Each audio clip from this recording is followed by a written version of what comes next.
welcome back to the channel. Today I wanted to do something pretty quick and easy, and with it being summertime, I know a lot of people have an overabundance of cherry tomatoes, so this is a really good way to use them up.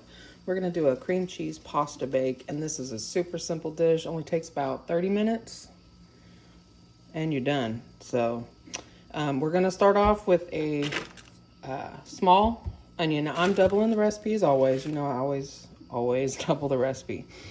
But in the description box below, I'll give you the single recipe. So I'm starting with a small white onion, and I'm just going to dice it up kind of small. If you hear clicking, I already have my pasta water starting to boil on the stove over there. So that's what that noise is. My stovetop is very noisy. Your onions don't have to be, too small, just so you're not getting any really big chunks. They're going to cook down with the cream cheese.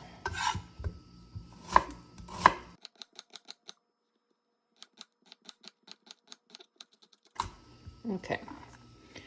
And in a small baking pan, I'm going to add a little olive oil to the bottom of the pan. I'm going to go ahead and put my onion in there.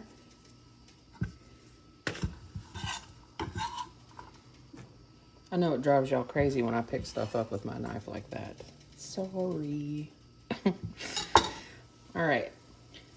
With the onion over here and the olive oil, I'm going to go ahead and add, this is, for a single recipe, you'll want about a pint of cherry tomatoes. Doesn't really matter what kind. I like the colorful ones. But, use whatever you're growing or whatever's easy to find. Mix them around a little bit. And then I'm going to chop up some garlic. Single recipe calls for about 3 cloves. I've already told you guys in the past, I like garlic a lot. So just use however much makes you happy. How about that? That's a good idea. So let me get this chopped up and I'll be right back. Okay, so we got the garlic chopped up kind of small. You could use a garlic press if you really, really wanted it to be fine. I kind of feel like that's defeating the purpose of doing a quick and easy meal if you just got more stuff you have to wash. And I saw the funniest thing the other day. It said, add X amount of garlic. And if you use jarlic, this recipe is yours, not mine. And that just cracked me up. But really, guys, it's not that deep. Use whatever you have, okay? You don't have to use fresh garlic cloves. If you've got jarlic, use jarlic. If all you have is garlic powder, use that. Doesn't matter. So I'm just going to put the garlic in with the tomatoes and the onions. This stuff is so sticky.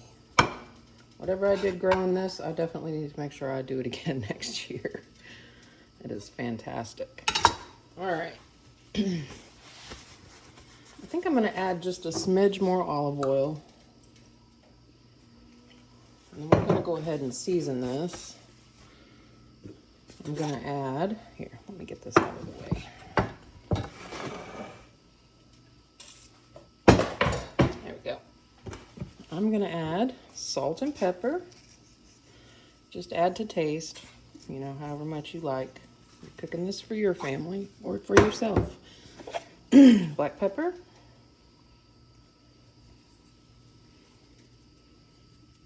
There is no meat in this recipe, however, I think it would be great if you added some, chicken breast to it or maybe some shrimp. My daughter said shrimp would be really good in it, and I think I agree with her. This is just a little red pepper flake. I like heat. If you don't like heat, don't add it. This is a little parsley, basil, and oregano. If you have, Italian seasoning, just use that. I don't have any, so we're having to wing it today. I'm just going to add that in, and these herbs will rehydrate in the juices from the tomatoes and in the olive oil. If you had a jar of sun-dried tomatoes, I would highly recommend using that here. I'm going to go ahead and give this a mix. Make sure everybody's coated in olive oil. Get those herbs distributed. I just went ahead and sliced these cherry tomatoes in half. Now, if you want to leave them whole, you can. but I just thought that they would let off more juice and be easier to smash for the sauce if they were halved. So, and then on the top of this, I'm going to add 2 blocks of cream cheese. If you're doing an individual recipe, add 1. My oven is preheated to 400 degrees. I'm going to do one more little drizzle of olive oil over the top. And then I'm going to put this in the oven at 400 for 20 to 30 minutes. You're going to want to put this in the oven just until you see that cream cheese start to crack and melt, okay? About 15 minutes into that, go ahead and cook your pasta. I'm using rotini. Use whatever you have. It doesn't matter. Whatever your preference is for pasta. You're going to go ahead and cook it and drain it. If you're doing a small batch of this, you can finish this recipe in this, small baking dish. But I'm going to finish it in the pan that I cooked the pasta in, just so that I have a little bit more room to mix. So I will be back in about 20 to 30 minutes, and I will show you what this looks like. All right, so our tomatoes and cheese have been in the oven for about just shy of 30 minutes. I went ahead and I cooked my pasta, drained it. I did add some rainbow rotini in there as well. I like the color. You guys know me by now. I like colorful food. So you see how the cream cheese just starting to brown a little bit, crack on the top. The tomatoes are all wilted down nicely. What I'm gonna do is I'm gonna take my potato masher. You could use a fork. I'm just gonna give some of these, not all of them. I want some of them to stay kind of whole. Just a gentle press. And then I have about, I don't know, 2 cups of spinach that I just roughly chopped. And into this hot pan, I'm going to add this spinach. And then I'm going to give all of this a stir. When you cook your pasta, reserve just a little bit of your pasta water to help you tighten up your sauce. There's a lot of liquid in those tomatoes, and if you like a runny sauce, then don't, but I think that it would make it a lot creamier and nicer. So just stir it up. You want to make sure it's all incorporated.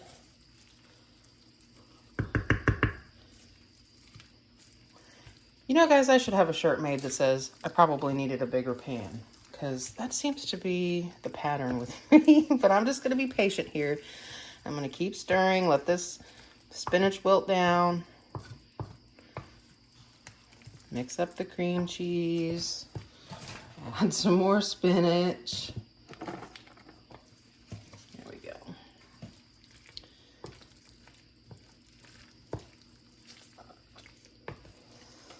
It smells so good, you guys. It smells fresh. It smells like summer. I love it. Now, if you wanted to add some grated Parmesan cheese in here, that would be really good. I think we're just going to eat this just how it is. I don't have any Parmesan. I don't mean that stuff that comes out of the green can either. Ugh. I mean like shredded Parmesan. That would be good. All right, so now that we've got it pretty much incorporated, spinach is wilted all down. I'm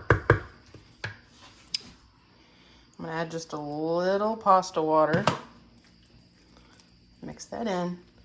And then I'm going to readjust the camera and I'm gonna pour this over my pasta. And then we're gonna get it all mixed together, and that's dinner, y'all. Quick, easy, flavorful, and fresh. And this is a tremendous way to use up, a surplus of cherry tomatoes if you are a gardener. So let me move my camera and I will show you. I'm going to attempt to do this without burning myself. This pan is hot. I'm just gonna pour the sauce over. Hope you guys can see that. I really am working on a better setup, I promise. It's coming, guys. You just gotta be patient with me. I'm gonna scrape the rest of this out of the pan. We don't wanna waste any of that goodness.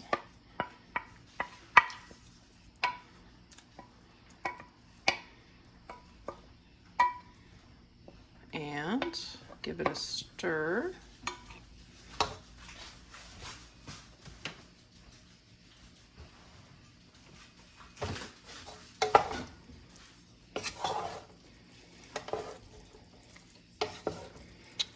Now you could serve this with some garlic bread, a side salad if you wanted it, but I think that this is going to be plenty all on its own.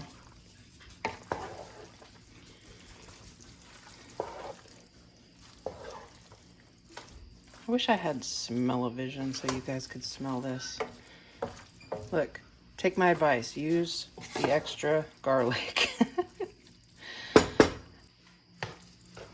gonna go ahead and serve some of this up for my son.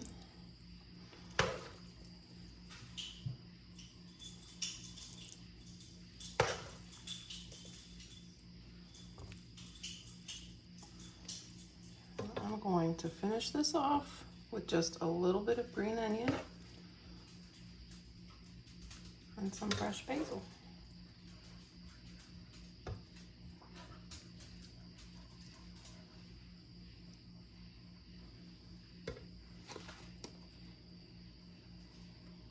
Oops, sorry.